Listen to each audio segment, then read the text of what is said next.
বিসমিল্লাহির রহমানির রহিম। শুরু করছি তৃতীয় শ্রেণীর গণিত অধ্যায় 9 পৃষ্ঠা 101 এক নম্বর অঙ্ক। যোগ করি 5 3/7 যোগ 1/7। যদি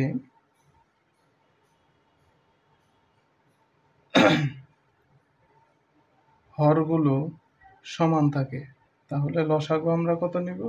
এই জায়গায় 7 আছে, এই জায়গায় হর 7 আছে, আমরা লসাগু নিব 7।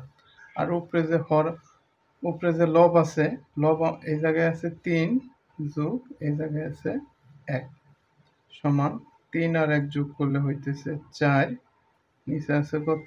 7। এটাই উত্তর। এটা 6 নম্বরও এইরকম সমান। লসাগু কত হবে? লসাগু এই জায়গায় হর আছে 5, এই জায়গায় হর আছে 5, তাহলে আমরা লসাগু নিব 5।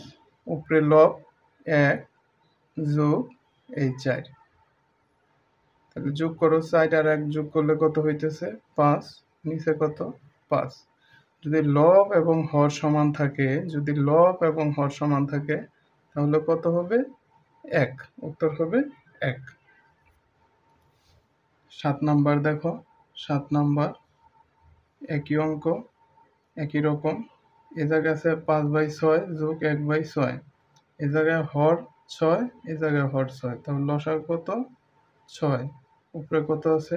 5, এই যোগ এই 1, 5 আর 1 যোগ করলে কত হয়? 6, নিচে হইল 6। তাহলে লব এবং হর যদি সমান থাকে তাহলে উত্তর হবে 1।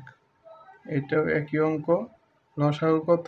এই জায়গায় হর আছে 8, এই জায়গায় হর আছে 8, তাহলে লসাগু এই জায়গায় হবে 8।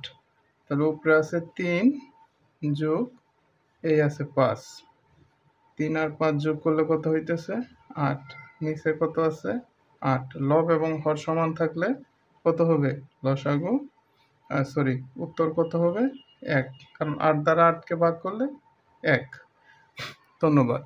ভিডিওটি ভালো লেগে থাকলে এরকম আরও ভিডিও পেতে চাইলে আমার পেজটি ফলো করে রাখবে আর আমার ইউটিউব চ্যানেলটি সাবস্ক্রাইব করে রাখবে।